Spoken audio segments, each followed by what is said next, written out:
Bonjour, bonjour. Vous vous souvenez de moi? C'est Tristan, au micro de Merci Bisous, le podcast qui n'avait pas eu de nouvel épisode depuis 1 an et demi à peu près. Je suis ravi de vous retrouver aujourd'hui et de reprendre le micro. Je vais évidemment vous expliquer dans cet épisode les raisons de mon absence. Il n'y en a pas beaucoup, donc ça va aller assez vite. Et ensuite j'enchaînerai sur le sujet principal de l'épisode d'aujourd'hui, qui sont toutes ces raisons qui font de moi un boomer. Et ça tombe très bien puisqu'aujourd'hui, précisément, je fais un pas de plus vers la boomance, puisque c'est mon anniversaire. Je ne vous ferai pas l'affront de vous dire l'âge que j'ai, mais je commence à être un bon boomer à ce stade. Bon, j'espère que vous êtes content de me retrouver. En tout cas, moi, je suis ravi d'être de retour. Et si vous êtes d'accord, c'est parti pour l'épisode. Bon, alors déjà, commençons par le début. Où étais-je pendant tout ce temps? Pourquoi aucun nouvel épisode n'a été publié depuis 1 an et demi à peu près?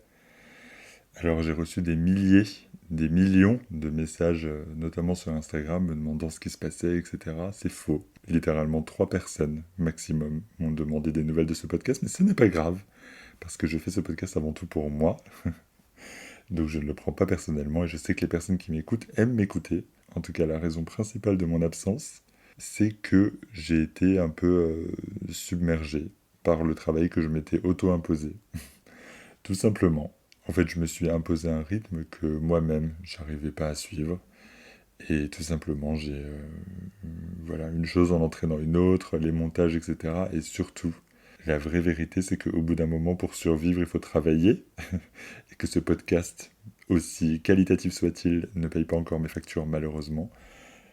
Donc j'ai dû trouver un autre travail et c'est pour ça que j'ai dû ralentir le rythme parce que je n'avais plus de temps, tout simplement. C'est aussi simple que ça. Et après, je me suis dit que j'allais reprendre et puis une semaine passe et puis une deuxième semaine passe et une semaine plus une semaine plus une semaine, ça fait vite 3 semaines et une chose en entraînant une autre, ça fait 1 an et demi. Donc c'était ça, entre autres. Sachant que je dois quand même vous dire que j'avais essayé de revenir et de reprendre avant que ça fasse 1 an et demi, mais j'ai été confronté à un problème qui constitue le premier point de cette longue liste de choses qui font de moi un boomer. C'est que tout simplement, j'avais oublié mes identifiants et mon mot de passe pour accéder à la plateforme qui me permet de publier ce podcast. Donc quand j'ai voulu revenir après, quand même plusieurs mois, je me suis retrouvé confronté à ce problème et je n'avais pas de moyen de revenir. J'ai essayé beaucoup de choses. J'ai contacté évidemment la plateforme qui m'a dit mais on n'a aucune assurance que ce soit bien vous. J'ai dit mais il n'y a pas de problème, je vous envoie ma carte d'identité. Ils ont dit non, non, c'est pas la peine d'aller jusque-là. Oui, mais en attendant, je n'ai toujours pas accès. Comment faisons-nous? Ils m'ont dit ben c'est très simple, pour récupérer votre accès, vous devez vous retourner vers l'adresse mail. Vous avez forcément utilisé une adresse mail pour créer votre compte. Faites mot de passe oublié et vous recevrez un lien sur cette adresse mail. Sauf que, évidemment, j'avais créé une adresse mail exprès pour ce podcast. Chose à ne pas faire d'ailleurs si vous prévoyez de faire quoi que ce soit. Utilisez l'adresse mail que vous utilisez tous les jours, dont vous connaissez le mot de passe. Ne créez surtout pas une adresse email exprès, en tout cas pas si vous êtes un boomer comme moi, parce que vous allez voir que ça crée plus de problèmes que ça n'en solutionne. Donc, j'ai effectivement fait mot de passe oublié, sauf que je n'avais plus le mot de passe de l'adresse email que j'avais créée exprès pour ce podcast.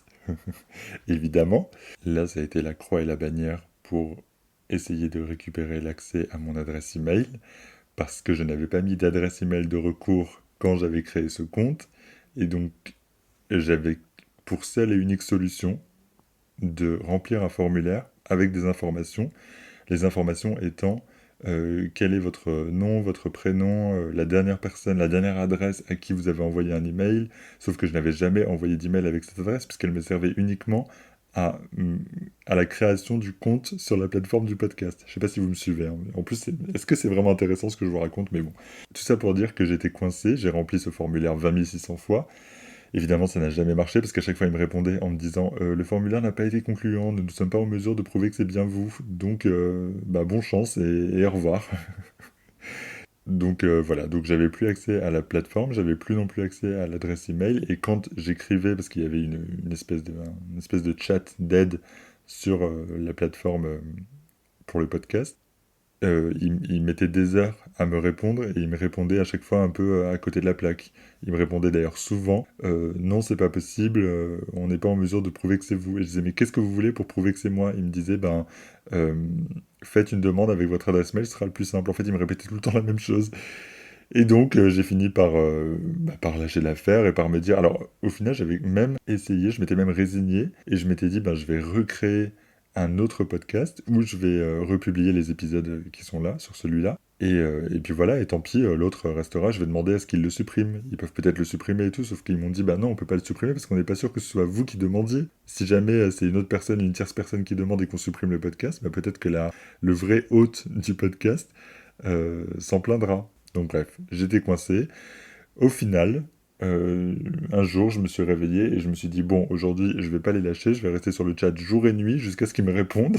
Ce que j'ai fait, et je suis tombé sur une nouvelle personne. Une personne, mon sauveur, j'ai oublié son prénom, on va l'appeler Robert. Mille merci Robert, parce que c'est grâce à toi que je peux publier cet épisode. Il m'a dit, nous pouvons vous mettre comme co-hôte du podcast avec votre nouvelle adresse email. Oh, j'ai les larmes aux yeux, rien que de repenser à cette conversation. Le moment où il m'a dit, et moi j'ai dit, mais attendez, comment on peut faire ça? Genre, on peut faire ça, genre, ça fait des mois, ça fait des années que j'essaye de revenir, et on me dit ça que maintenant. Bon, toujours est-il que, malgré toutes ces embûches, tous ces barbelés que j'ai dû traverser, j'y suis arrivé, et je suis de retour. Mais ça vous donne déjà une première idée de la boumance vraiment dont je suis atteint, qui est très grave, et qui dure déjà depuis des années, hein, mais vraiment là je me suis rendu compte, mais je, ne- je ne suis plus adapté au monde moderne de toute évidence. Je ne sais pas pourquoi je m'acharne, mais écoutez, j'ai réussi à revenir, c'est le principal. Passons au prochain point parce que c'était vraiment extrêmement long et chiant. Allez, let's go. Alors, le deuxième point qui fait de moi un boomer, c'est que, attention, unpopular opinion, je déteste les speed-up versions de chansons sur TikTok. Je traduis.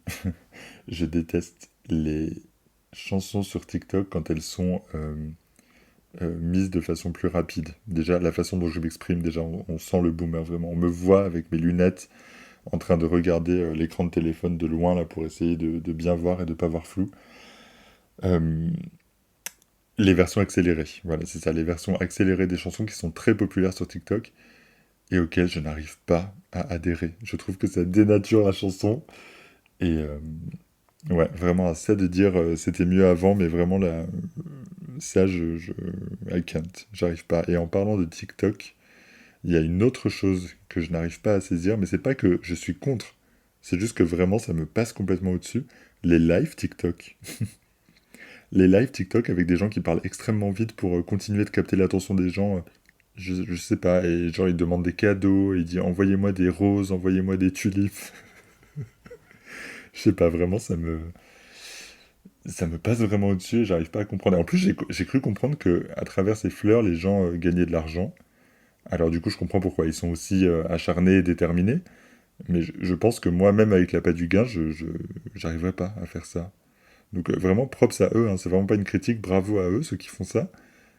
Mais ouais, le concept vraiment me dépasse. Donc si vous adhérez, si vous aimez les lives TikTok, s'il vous plaît, envoyez-moi un message qu'on en parle parce que moi, ouais, j'arrive pas. Mais peut-être que je loupe quelque chose, hein. Peut-être que c'est fascinant, extrêmement intéressant et que j'arrive pas à le voir, c'est possible, hein.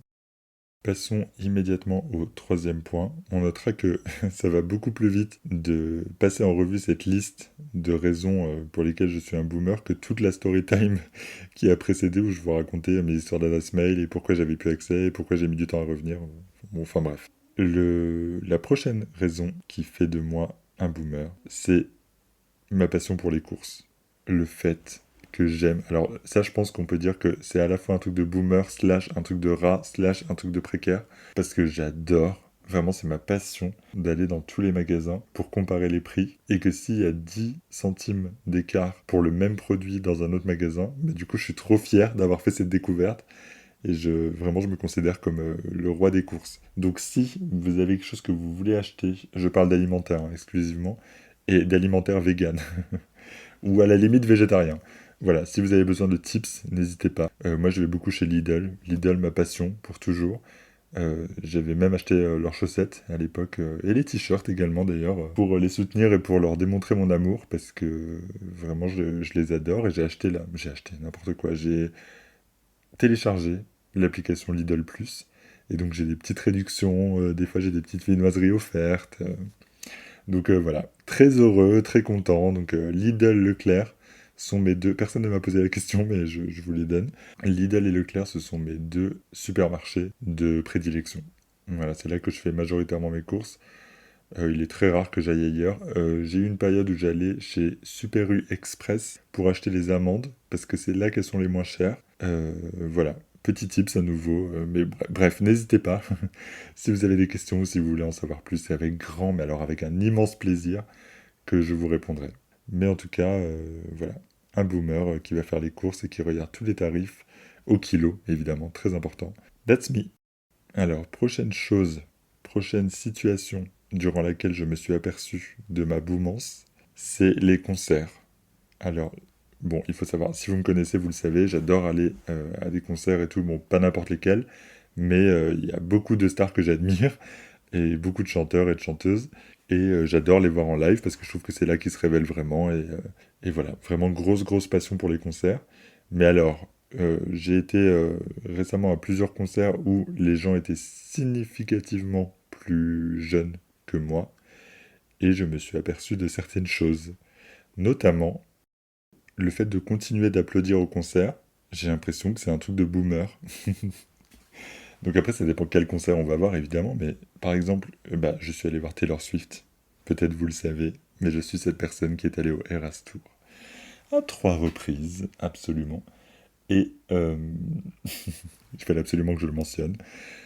Et à cette occasion, je me suis aperçu qu'en fait, entre chaque chanson, bah, certaines personnes applaudissent, mais c'est quand même loin d'être la majorité. La plupart, ils crient. Enfin, voilà. Donc, du coup, je me suis adapté. J'ai fait ça moi aussi. Mais il y a vraiment des moments où, je sais pas, j'avais envie d'applaudir et tout, et je me suis senti un peu. Je sais pas, je me suis senti un peu bête, quoi, un peu boomer. Donc, je sais pas si c'est le cas pour vous aussi, mais voilà. Encore une fois, n'hésitez pas à me dire, peut-être que je suis seul. Et la deuxième chose, là pour le coup vraiment, parce que le fait d'applaudir c'est bon comme ci comme ça, quoi, ça dépend du concert, etc. Là aussi, pour cette chose-là, ça va dépendre du concert, du public, de l'artiste, etc. Mais c'est un truc nouveau que je remarque qui existe et que je ne voyais pas avant. Et honnêtement, j'ai du mal à comprendre le concept, mais encore une fois, c'est ce qui fait de moi un boomer. Les gens qui se filment eux-mêmes en train de lip-syncer sur la chanson que l'artiste est en train de performer devant eux. I need an explanation. J'ai besoin de comprendre pourquoi, dans quel but. Parce qu'un truc que tu peux faire chez toi, enfin tu vois, je sais pas, t'as l'artiste en face de toi, et au lieu de le regarder ou de le filmer, tu te filmes toi en étant au concert. Je sais pas, vraiment, encore une fois, ça me passe au-dessus, et j'ai parfaitement conscience de, du ton que j'emploie en disant ça, qui peut paraître un peu condescendant et méprisant, et j'ai horreur de ça, mais c'est juste de l'incompréhension. J'arrive pas à comprendre. Donc si vous faites ça, je ne vous juge pas, sachez-le, mais s'il vous plaît, expliquez-moi. Euh, Quel est le but? Voilà. Moi j'ai essayé, parce que je voyais les autres, j'ai essayé de me prendre en photo avec Taylor. Ça aussi, hein. Mais ça aussi, c'est boomer, en fait, finalement. Mais bon, j'ai essayé de me prendre en photo avec elle au moment où elle saluait la dernière chanson et tout, parce qu'elle était pas trop loin, enfin, elle était à mon niveau sur la scène. Et donc, je me suis retourné, j'ai mis mon téléphone face à moi et tout, je me suis senti tellement con, parce que, évidemment, on voyait ma grosse tête en gros plan, et on voyait une petite chose vraiment très loin, qu'on distinguait à peine, et c'était censé être elle. Il aurait fallu que je mette une flèche en disant c'était l'or. Mais ouais, je me suis senti extrêmement stupide, donc je me dis, les gens qui se filment eux-mêmes avec le flash, euh, voilà, pour faire des snaps d'eux en train de chanter à un concert, vraiment, genre, je sais pas, j'arrive pas, ça me passe au-dessus, expliquez-moi. Une autre chose qui est extrêmement boomer que je fais, c'est de remarquer, slash corriger les fautes d'orthographe ou de syntaxe, ou quelle que soit la faute de français, des gens, notamment à l'écrit. Je pense notamment sur Instagram quand je vois des personnes qui écrivent des stories. Et le truc que je remarque systématiquement, c'est euh, les participes passés. Les participes passés, les infinitifs. Je ris parce que je me rends compte à quel point je suis un vieillard aigri, quoi. Mais, par exemple, vous pouvez visiter, pouvez ER, visiter EZ. Bah non, moi je suis désolé, moi je fais beaucoup d'efforts, mais là c'est pas possible, hein. Vous pouvez visiter, pouvez ER, visiter EZ. Non, non, non, non. Et le pire, c'est que j'ose pas écrire à cette personne quand je vois ça, parce que souvent je la connais pas, tu vois, c'est des influenceurs, ils vont jamais voir mon message, et puis en plus, à quoi ça sert de passer pour un hater? J'ai déjà suffisamment de raisons de passer pour un hater, j'ai pas envie que ça en soit une autre. Et du coup, ça me fait ruminer. C'est-à-dire, je rumine tout seul dans mon coin en me disant, ouais, il a mis ER alors qu'il fallait mettre zen. Voilà, je suis ce vieux grumpy old man qui rumine tout seul au sujet des fautes d'orthographe des gens. Donc, est-ce que je devrais le mentionner? Je ne pense pas. Est-ce que je devrais être plus relax à ce sujet? Oui, absolument. Est-ce que je devrais arrêter d'être écrit? Oui, absolument également. Euh, voilà. Mais c'est pas donné à tout le monde, de toute évidence. De toute évidence, l'aigreur fait partie de ma personnalité et fait finalement de moi le boomer que je suis. C'est peut-être ça la conclusion de cet épisode. Non, en vrai, pour être très honnête et très sérieux, je pense pas être un boomer en soi. Je pense que j'ai des petites caractéristiques de boomer, des petits symptômes, mais je ne pense pas encore être un boomer et j'espère ne jamais l'être, parce que pour moi, un boomer plus que vraiment l'âge, d'ailleurs je crois que c'est indépendant de l'âge, ce qui permet d'éviter de tomber dans la boomance, c'est de garder son enthousiasme. C'est-à-dire, je pense qu'on devient vraiment boomer quand on devient aigri et surtout blasé. Et moi, c'est ma pire angoisse de devenir ça. Je pense pas, j'espère ne jamais le devenir, parce que je pense que quand on devient aigri, blasé surtout, c'est là qu'on commence à mourir, en réalité. Et il y a des gens qui vivent des années, des décennies dans ce mood et avec ce mindset. Et, et je trouve ça grave. Parce que la vie est courte, pas pour tout le monde, certes, mais quand même, si on compte qu'on vit 80 ans, eh ben la vie est courte et il faut la vivre à fond. Moi, je suis convaincu par ça. Alors, c'est sûr, ça veut pas dire tous les jours on part aux Maldives ou tous les jours on fait des trucs de fou, mais on fait des choses qui nous font plaisir au moins une fois dans la journée. On essaye de se faire plaisir. Parce que, oui, parce que la vie est trop courte, qu'elle passe trop vite, qu'on aura notre lot de chagrins, de blessures, de choses difficiles à vivre, qu'on n'aura pas le choix que d'affronter. Donc essayons d'être positifs et voilà, de continuer à s'émerveiller des choses qui nous plaisent, qu'on trouve belles, qui nous font du bien, en tout cas. Je crois que c'est le principal. Voilà, j'ai terminé mon TED Talk. Merci de m'avoir écouté. Non, voilà, c'était juste que c'était important pour moi de vous partager ça parce que, oui, je vois trop de personnes qui pourtant sont jeunes, hein, genre, je sais pas moi, 25 ans, 30 ans, non, jeunes, oui, plus ou moins jeunes, et qui sont déjà vraiment aigris par la vie. Mais c'est trop tôt. Et puis je pense d'ailleurs que ça devrait jamais arriver. Bref, je vais pas recommencer depuis le début, mais voilà, j'avais envie d'aborder ce sujet, d'abord d'un côté drôle, et puis ensuite un côté un peu plus sérieux. J'espère en tout cas que ça vous aura plu de me retrouver. Moi, j'ai pris un plaisir incommensurable à enregistrer cet épisode et à vous retrouver. J'ai trop hâte de le publier et de voir vos réactions. Et j'espère également que vous appréciez le nouveau dessin que j'ai fait pour illustrer le podcast. Je me suis dit que ça me résumait bien finalement. Moi, allongé sur un canapé avec mon chat d'amour, ma fille, ma colocataire, et mon lustre, et puis un cadre. Voilà. Je trouve que ça me résume bien mon intérieur chez moi. Et voilà. Je vous invite en quelque sorte chez moi dans ce podcast. Donc j'espère que ça vous plaît. N'hésitez pas à me dire ce que vous en pensez. On se retrouve bientôt pour un prochain épisode. Je ne vais pas m'avancer à vous dire quand. On va pas reprendre les erreurs du passé. En tout cas, j'étais très très très très très heureux de revenir. On se retrouve très bientôt et d'ici là, évidemment, prenez soin de vous. Merci. Bisous.